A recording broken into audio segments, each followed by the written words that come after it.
নমস্কার বন্ধুরা, টুসিস কিচেনে সবাইকে সাদর আমন্ত্রণ জানিয়ে শুরু করছি আজকের রেসিপি। আজকে আমি কাতলা মাছের ভাপা রেসিপি আপনাদের সাথে শেয়ার করব।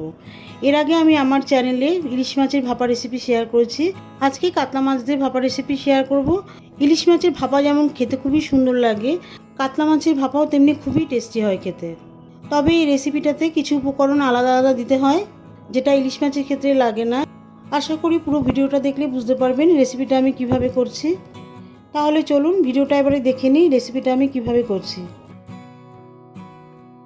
মাছের ভাপার জন্য 5 পিস কাতলা মাছের পেটি নিয়েছি। পেটির সাইজগুলো কিন্তু বেশ বড় বড় নিয়েছি। এর থেকে ছোট বড় সব সাইজের পেটি দিয়েই আপনারা রেসিপিটা করতে পারেন। দিয়ে দিচ্ছি পরিমাণ মতন লবণ আর লেবুর রস।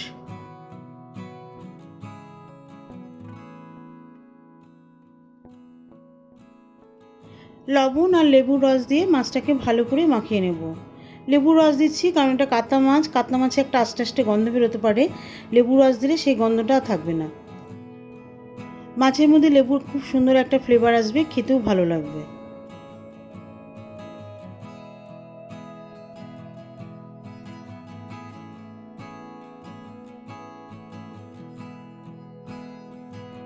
মাছগুলোকে ভালো করে মাখিয়ে একটা সাইডে রেখে দিচ্ছি।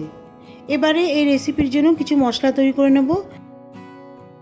এর জন্য একটা বাটিতে 1 টেবিল চামচ মতন হলুদ সর্ষে, এটাকে আবার সাদা সর্ষেও বলে থাকে, 1 টেবিল চামচ কালো সর্ষে,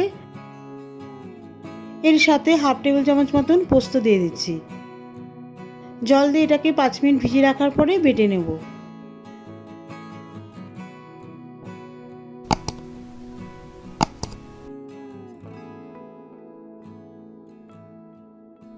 সমস্ত মশলা বেটে একটা বাটিতে রেখে দিয়েছি।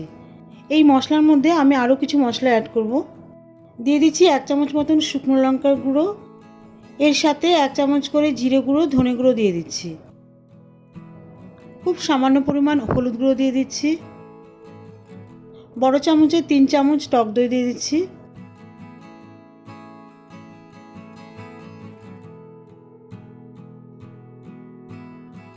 এক চামচ মতন ধনেপাতা বাটা দিয়ে দিচ্ছি।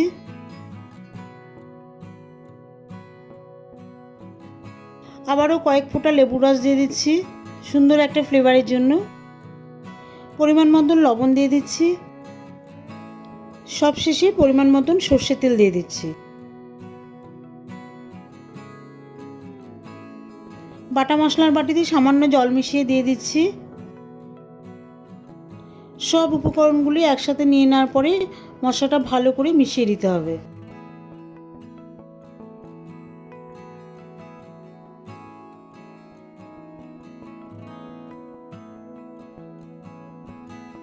বেশ ভালো করে মশলাটা মিশাতে হবে যাতে দইয়ের মধ্যে দানা দানা যাতে না থাকে, দইটাও যাতে ভালো মতন মিশে যায়, তাহলে গ্রেভিটাও দেখতেও সুন্দর হবে, খেতেও ভালো লাগবে।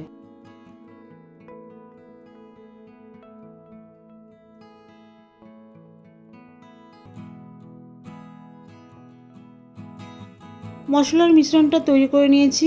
এবারে এই মিশ্রণটা একটি স্টিমার কন্টেনারে ঢেলে দেব।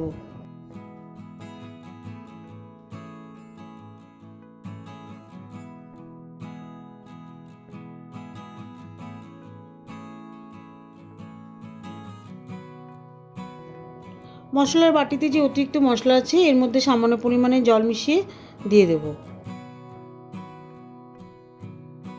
এবারে এই মশলার মিশ্রণটা কন্টেনারের মধ্যে বেশ ভালো করে মিশিয়ে দেব।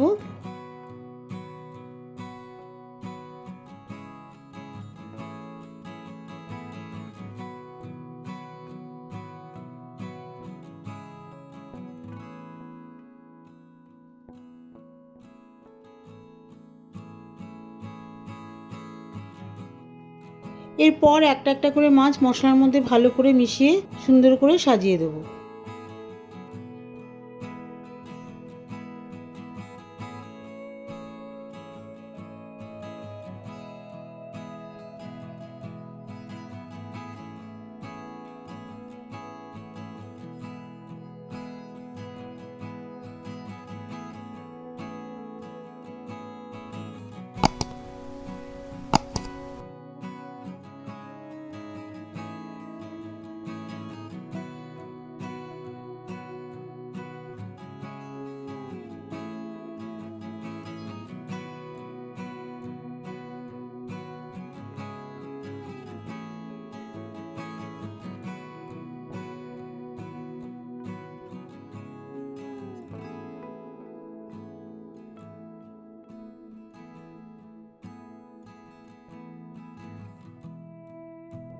মাছের উপরে আবারও পরিমাণ মতন সর্ষে তেল দিয়ে দেব।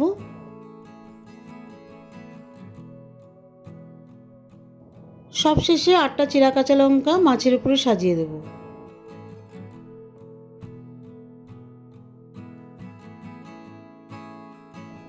এবারে ভাপে দেওয়ার জন্য ঢাকনাটা লাগিয়ে দিচ্ছি।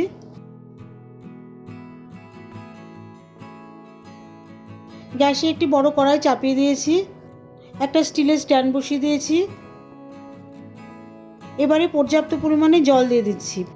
স্ট্যান্ডটা যাতে জলের মধ্যে পুরোপুরি ডুবে যায় এরকম পরিমাণে জল দিতে হবে।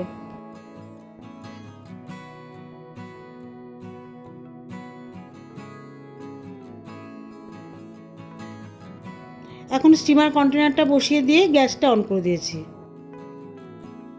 এখন হাইটে 50 মিনিট মতন স্টিম করতে দেব।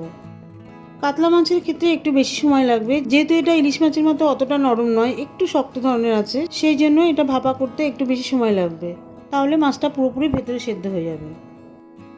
50 মিনিট পর জল দেখুন পুরোপুরি ফুটে গেছে, কন্টেনারটাও পুরোপুরি গরম হয়ে গেছে। কাতলা মাছের ভাপাটা পুরোপুরি রেডি। এবারে আমি গ্যাস অফ করে দিচ্ছি।